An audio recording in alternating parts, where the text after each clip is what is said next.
Roll Tide.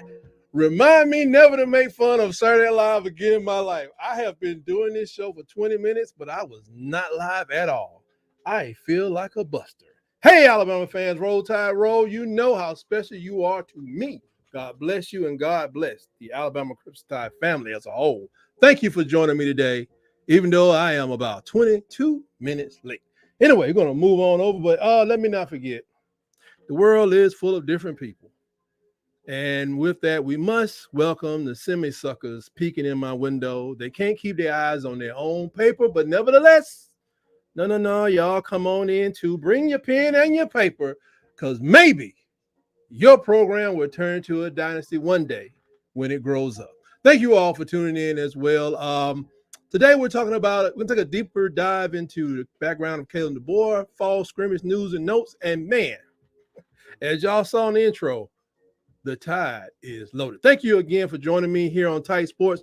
Please hit the subscribe button on your way in. Click like on the way out. Help me out, if you will. We are dedicated and privileged to giving you all the pertinent, relevant, and impactful information on the greatest football dynasty to ever exist. The Tide is the best to ever do it, folks. You know, let a naysayer know the University of Alabama Crimson Tide is always in title run mode. Roll, Tide, roll, and welcome. Well, we are approaching kickoff, and it's only a matter of days from now. So until then, Tight Sports will focus on finding out what we can expect from the first kickoff. Like after somebody line up, one of them little dudes kick it over there, we're gonna say, hey, what are we looking for? What am I looking for? I may wander into the weeds a little bit to understand the new positions. You know, the wolf, bandits, and the huskies. I don't know. We'll let you know when we find out. For those that don't know, because I'm not a coach, and it means different things to different people, but we'll find out. And we're also going to highlight those players we should be keeping our eye on. Sometimes you get a 3rd and 21, 4th and short goal line stance. Who should I be looking at? Should I be looking at Tim Keenan? Should I be looking at this guy? Or is there a new face we need to take a look at? Now, let's get into more and more about Coach KALEN DEBOER. Folks, Coach KALEN DEBOER is just different. Just plain old different. Let me see. I got comments already. So someone told me we just flipped on the number one QB, flipped the number one QB in the nation. Oh my gosh.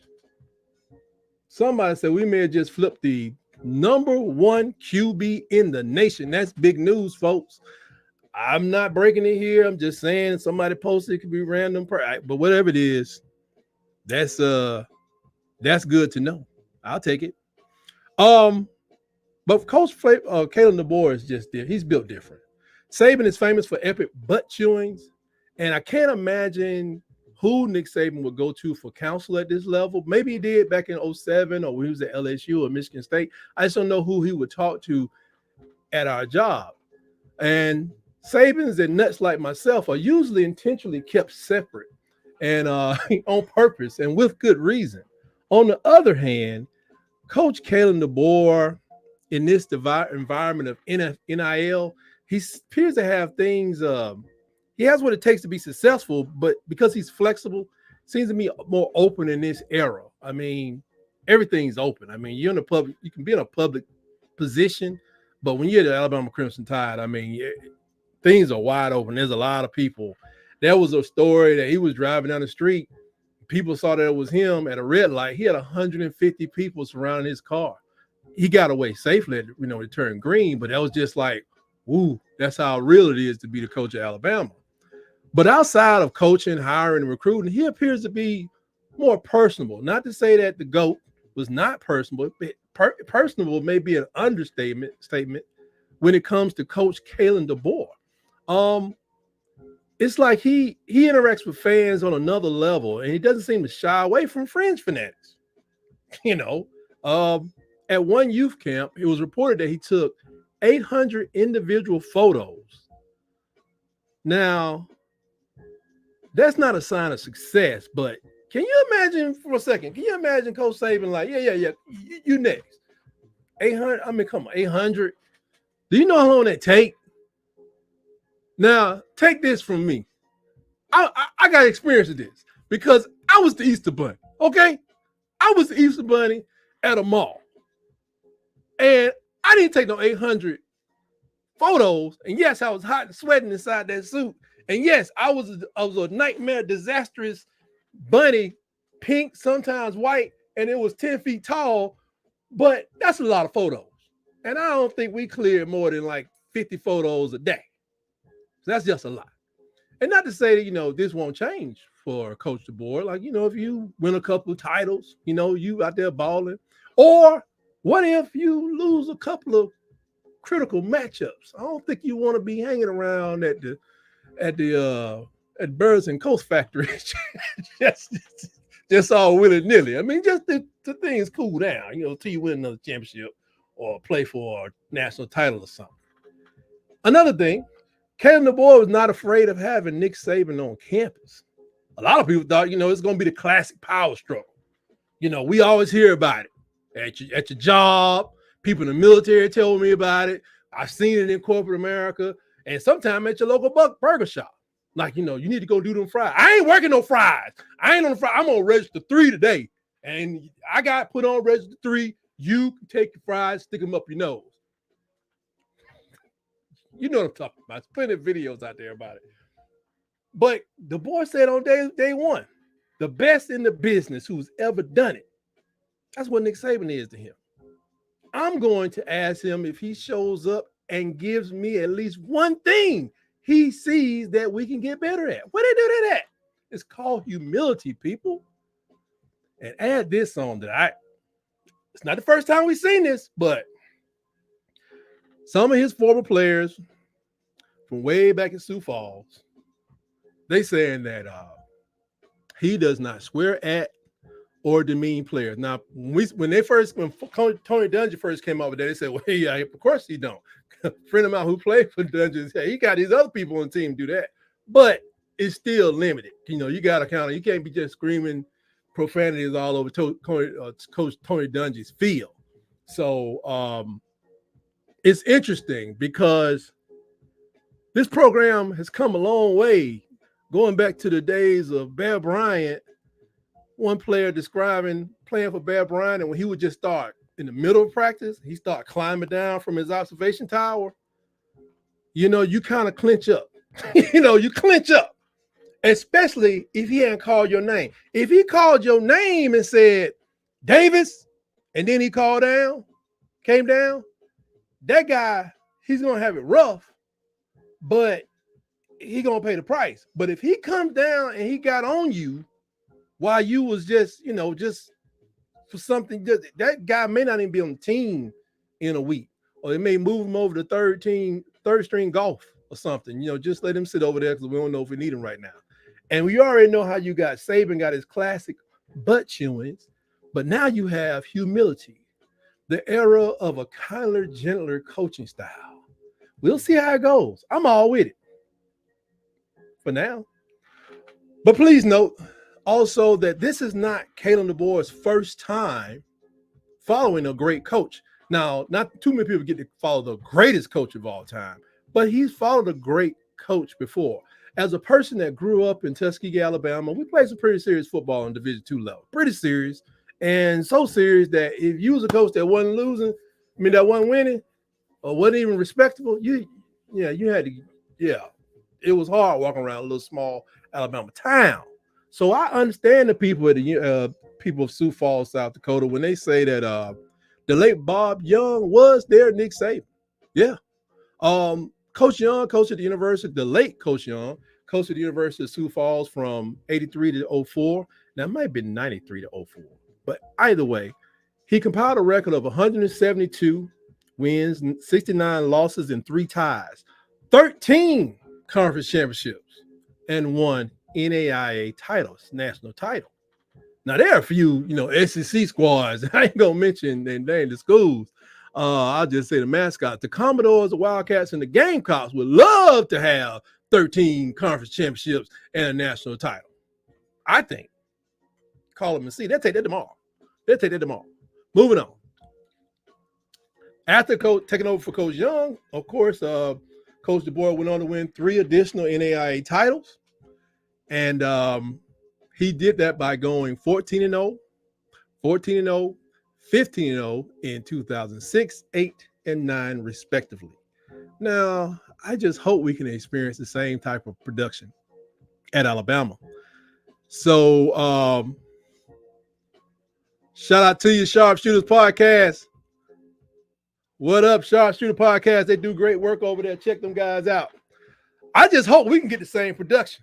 We can get a 3-4, so that means Alabama would get like 18 championships in about 20 years. I'll take it. No, 12 years. We can't have 18. I'll just take 18 and 20 because you can't have 18 and 12. That would be kind of difficult. But another innovation that KALEN DEBOER has brought to the Crimson Tide is kind of modernizing the program with the use of a GM.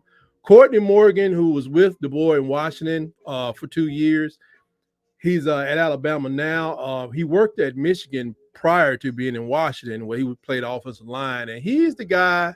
He's the chief cog in Alabama's recruiting wheel, leading to the number 2 recruiting class of 2024, and currently second or third recruiting class of 2025. While the NIL is a prevailing theme to recruiting these days, how much money you got? Can I get some money? Can my mama get some money? Morgan's approach is to build a relationship. Build a relationship with the player and his circle. Go talk to grandmama and them. Get his auntie on the line. Talk to his pastor. If you go to church, talk to the principal and his high school coach. All fair. Now, get them on board. But in the end, they found that building a relationship means more with the majority of the people that they've recruited than anything else. And so far, so good. Next, we'll cover a little bit on the fall scrimmages, and onlookers are warning foes to buckle up before playing the Tide. I mean, duh. Who going out on the field with no helmet on? I mean, who are these people? What I would – oh, gosh. Got to have a break in action. Hold on.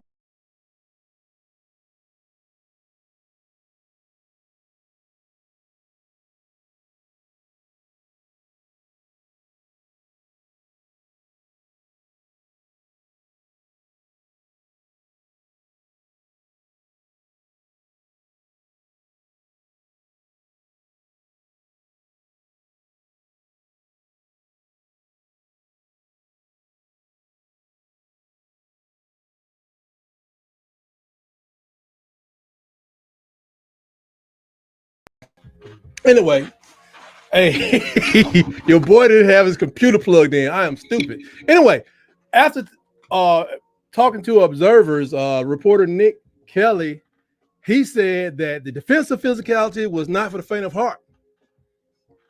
Now, that's what I like to hear. The tone of the defensive backs and the defense overall, they just made it clear that if you wanted to catch a pass, you would certainly earn it. I like it. I like it a lot. Now, Ronald Evans of Bama Hammer wrote, fasten your chin straps, bring your hard hats, brace for impact. The Alabama football defense is going to pummel you if you don't. That's what we need. We need some aggression, controlled aggression. We got to make them want to quit because that's what we need. That's what we want and demand from our boys out there. And recently on Gojo and Golic, I cannot pronounce that, KALEN DEBOER summarized the defensive similarities and the differences we can expect under Kane Warmack. Diversity. All these sets, 5-4, 4-4, 3-4, 2-5s, whatever. You got to cover the guy on the other side of the ball. So that's pretty much the same. But they're trying to get it to where they got more looks in the secondary, a lot of shifting around, a lot of pre-snap movement in the secondary. A lot of times in the secondary, you may see some people come up, go back, but you don't see people do a lot of motion. So I don't know exactly what that's going to look like. But it's good because, the next iteration of college football is going to include coach-to-player communications in between plays. So up to 15 seconds before the snap on the play clock, coaches will be talking. Tell him to go down the other side. Come up the back. Tell him to move over a little bit. If that boy run that play one time, tell him I'm going to put my foot. So they're going to be talking out there. And, leaving your defense in the same set or play, during the last 15 seconds and not moving around, that could be disastrous. I mean, not just costly, giving up a touchdown, getting them first. That could be disastrous, especially if you do the same things over and over again. And let's face it, there are coaches out there that are pretty good at pre-snap adjustments. Some are doggone good. But as Alabama coaches, they know they have to be better than the crowd. I mean, they just have to be. On the other side of the ball, in the scrimmages, there's a big battle going on for right tackle right now, and that's a great problem to have. Wilkin Formby and Elijah Pritchett are battling, making it difficult for the coach to decide who's going to be the starter, which is a good thing. That's a good problem to have because you never know if you got to take one of those guys because of injury or something, put them on the inside or what have you. The battle is continuous, and they're saying that gameplay may be needed to determine who will be the starter. Same thing happened with Milroe last year with the quarterback thing. We don't want to go back too far. I don't want to think about that, but, that's what happened. So we may be seeing this battle continue on between the Western Kentucky, and the South Florida game. The South Florida or Central Florida? South Florida, yeah. Central Florida guys. They got some fire. So the battle continues. Unfortunately, there was a minor injury that required major surgery on the hand of Jaden Roberts. He's one of our guards. And it was not that big of a surgery, but no surgery is minor. Anytime they got to put you under, we just hope it work out all right. But his mom posted a note. Let me get my mom's voice. Good morning, Bama family. Mr. Jaden Roberts, my whittle guy, is out of surgery, teary-eyed face, and on his way home. Thank you for all the kind words, prayers, and positive vibes. Their bodies endure so much, and they need all the prayers and support they can get. Thanks again. Roll Tide. Twanisha Roberts posted on X. God bless my Dukes. Coach DeBoer fully expects Jaden to be ready for week 1. We just hope he heals up, heals well, no infections and all that stuff. Let's get it going. And finally this evening, now I don't know how to say this, but folks, the Tide is loaded. We loaded. I'm going to just say it. Then recruiting, you do all this great recruiting. Eventually, since I started my YouTube channel, I get on the field and be like, man, the boys like some super athletes out there. They are. But I've had the time to look at this and to say, look, man, these folks are loaded. Now, how do I know we loaded?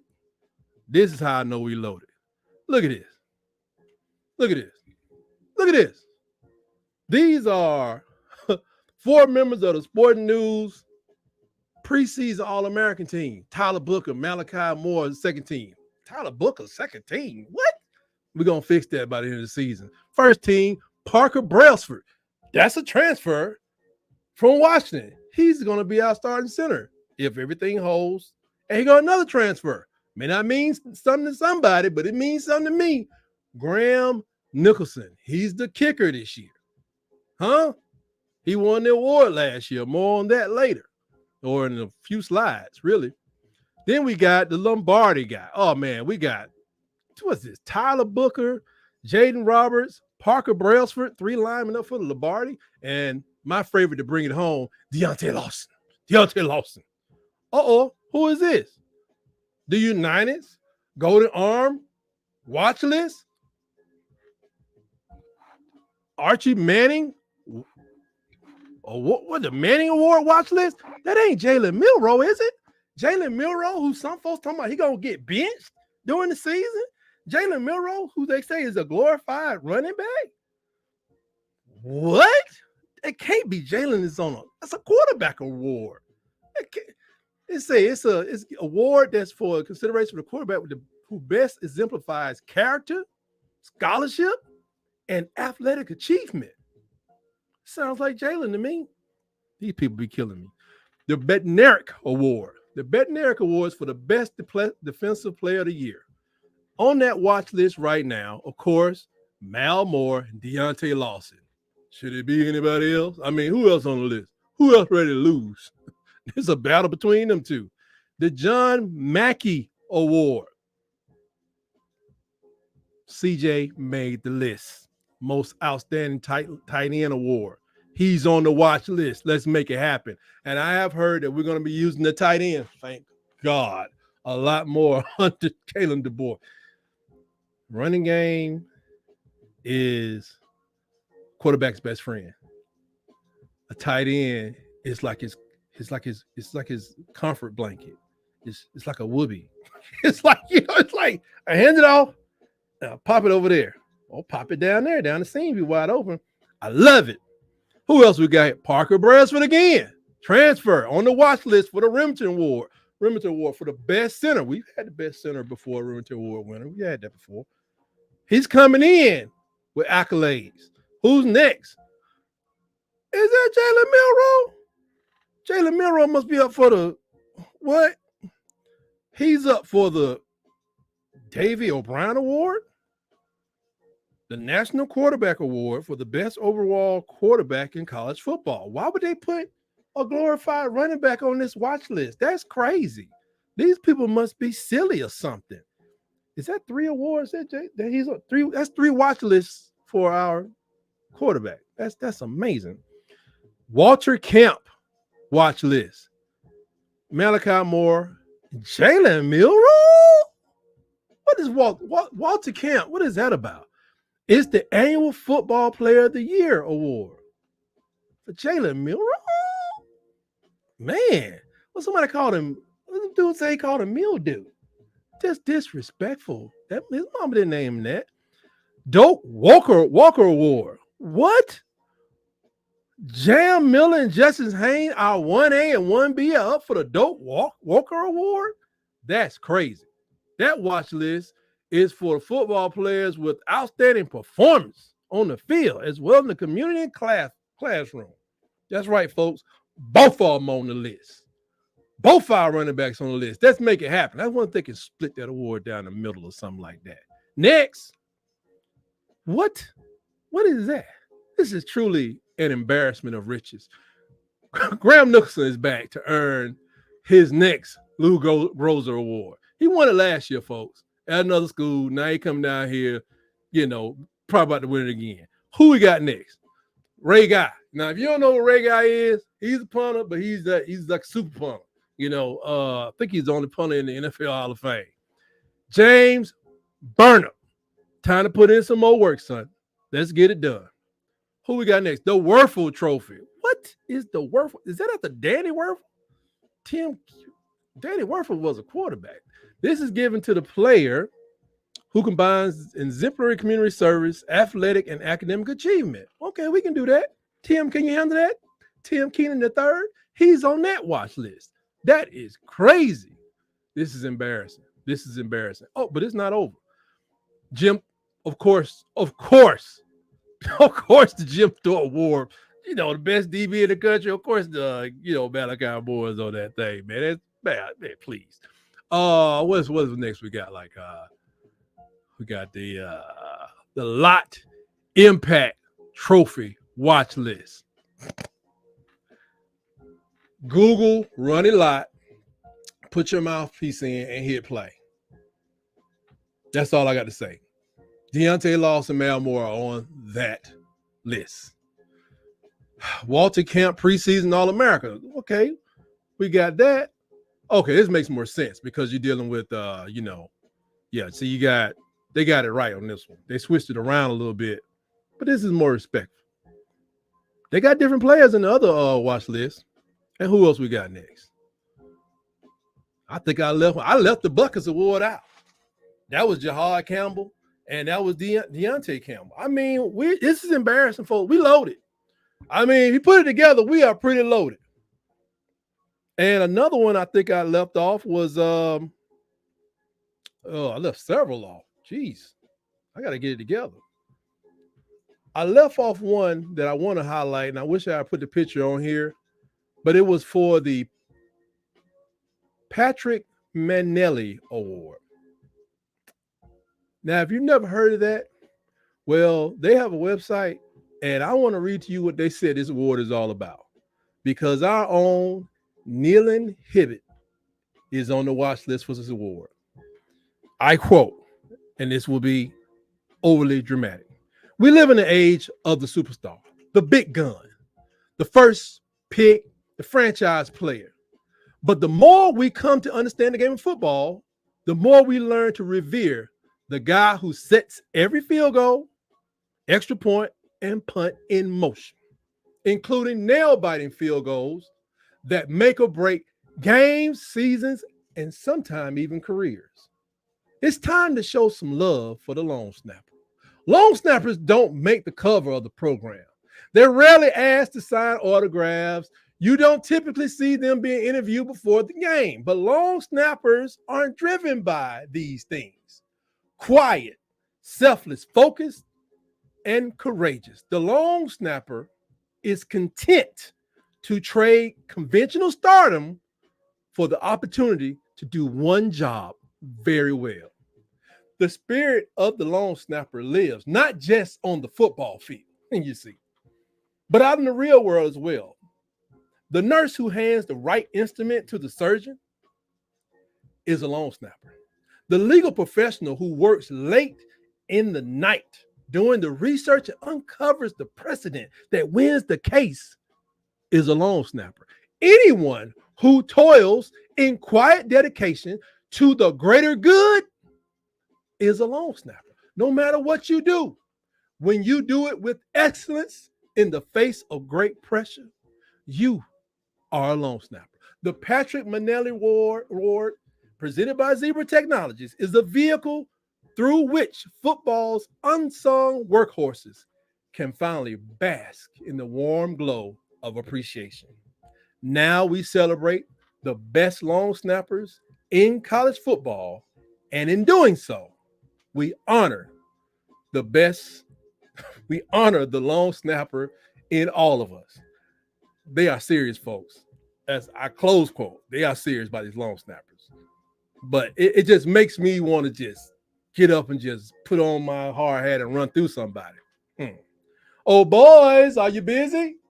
Anyway, that's all I got for this week, folks. Remember, we're here every Monday at 6:30. Iron Bowl debates, they drop Wednesday at 6 p.m. Please subscribe. Click on your bell to get your notification. And with that, we'll see you next time here on Tight Sports. And as always, please remember, roll, tide, roll.